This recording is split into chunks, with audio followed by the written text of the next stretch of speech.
Ça marchait. Moi, je suis allé au Mali à une époque, il n'y avait aucun problème. Maintenant, on n'y va plus. Mais qu'est-ce qui s'est passé? On a paupérisé le Mali. On a fait venir plein de Maliens. Le Mali est devenu pauvrissime. On a continué à exploiter les sous-sols justement pour avoir les matériaux rares qui nous permettent aujourd'hui de faire des voitures prétendument écologiques. C'est-à-dire les voitures hybrides qui fonctionnent aujourd'hui à l'électricité fonctionnent à l'électricité nucléaire. Et quand elles ne fonctionnent pas à l'électricité nucléaire, elles utilisent des métaux rares qui eux-mêmes sont prélevés en Afrique. Et voilà pourquoi on est au Mali. On n'est pas là-bas parce qu'on aime tellement la liberté qu'on les préserve du djihadisme. On s'en fout du djihadisme là-bas. On veut juste pouvoir exploiter, avoir des bases et pouvoir exploiter le sous-sol des Africains parce que la France est tellement islamophile de manière intérieure qu'elle est islamophobe sur la totalité de la planète. Il n'y a rien de... C'est formidable l'islam en France, mais alors dès qu'on peut tabasser des Afghans, dès qu'on peut tabasser des Irakiens, dès qu'on peut tabasser des Libanais, des Libyens, dès qu'on peut tabasser des Palestiniens, dès qu'on peut tabasser des Maliens, alors là, il n'y a aucun problème, on peut y aller. On fait des bombes, on fait des tapis de bombes, et voilà. 5 ou 6 millions de gens sont morts, de musulmans sont morts dans les frappes occidentales. Pour quelle raison? Parce qu'on vend des armes. Complexe militaro-industriel, possibilité pour les gens qui fabriquent des bombes, des avions à réaction, etc., de dire il n'y a pas de problème. Et après, on fait quoi? Quand on a fait beaucoup d'argent, on finance les chefs d'État américains, qui eux-mêmes financent ces guerres, qui sont des guerres islamophobes. Ces guerres islamophobes génèrent le terrorisme. Le terrorisme, il tombe pas du ciel. Voilà des gens à qui on a dit, vous aviez un pays, vous aviez un chef. Ce chef, c'était Adolf Hitler. On détruit votre pays et en même temps, on installe la terreur au quotidien. Que font ces gens-là? Ils arrivent en Occident, ils ont perdu leur famille, ils ont perdu des membres de leur famille, ils ont perdu leur boulot, leur dignité, leur pouvoir d'achat, leur langue, leur culture, leur tradition, leur nourriture. Ils ont perdu tout ça. Ce sont comme des animaux en cage et on leur dit voilà vous avez la liberté, ils sont là, etc. Mais il y a des gens qui deviennent paumés et qui peuvent se faire endoctriner par l'islam politique parce que d'un seul coup c'est un horizon. Parce que c'est une hypothèse. Si on vous dit, mais vous vivez dans un endroit qui vous déteste, ils sont tous racistes, votre pays, vous n'y êtes plus, vous n'y allez pas, vous n'y retournez pas, puis vous faites quoi?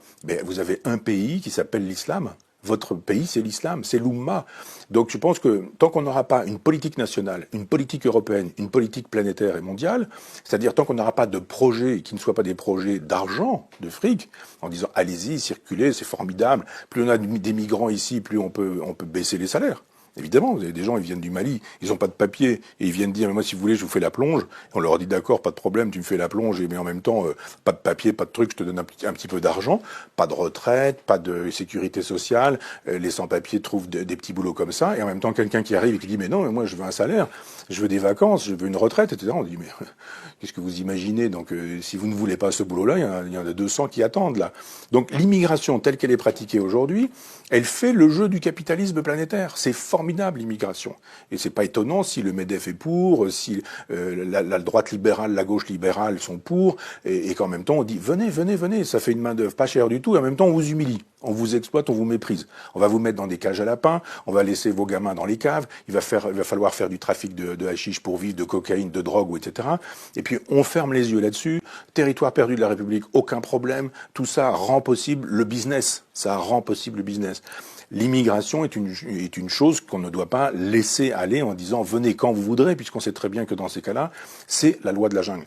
L'immigration, c'est quelque chose qui doit être voulu entre un État, entre un continent, donc la France, l'Europe, et puis entre d'autres pays avec lesquels on passe des accords de coopération. Il faut qu'il y ait des universités au Mali, il faut qu'il y ait des hôpitaux au Mali, il faut qu'il y ait des routes, des autoroutes, il faut qu'il y ait des centrales électriques, il faut qu'il y ait des possibilités d'avoir, je sais pas quoi, des garages, des voitures, des écoles, etc.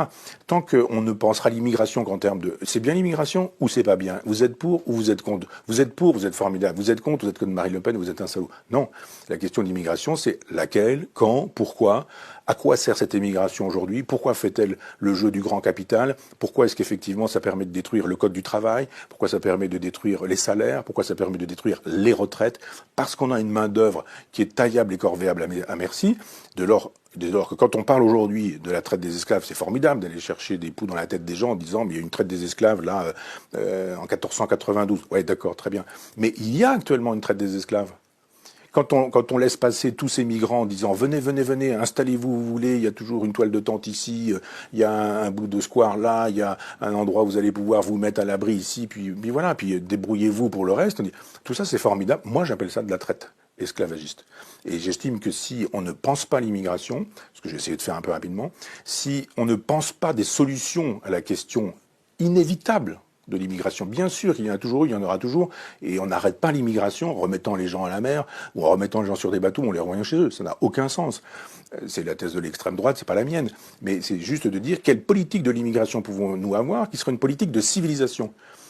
On est en train de détruire les civilisations. Moi, j'adore l'art africain, je collectionne un peu d'art africain. Je suis curieux de ces civilisations-là. Que sont-elles devenues ?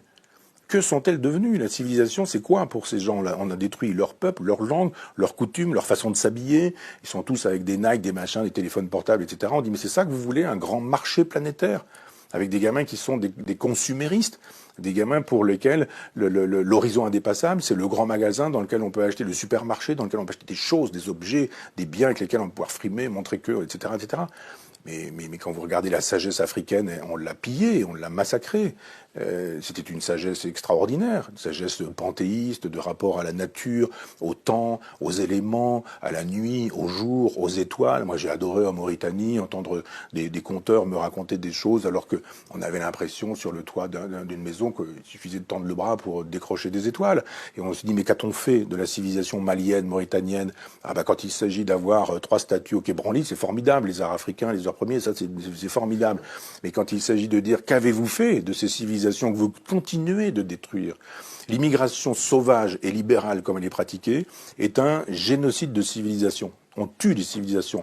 Mais le grand marché planétaire qui veut un gouvernement planétaire et qui ne veut que des individus qui consomment, quelle que soit leur religion et leur couleur de peau, a intérêt à dire traversez la Méditerranée, pas de problème.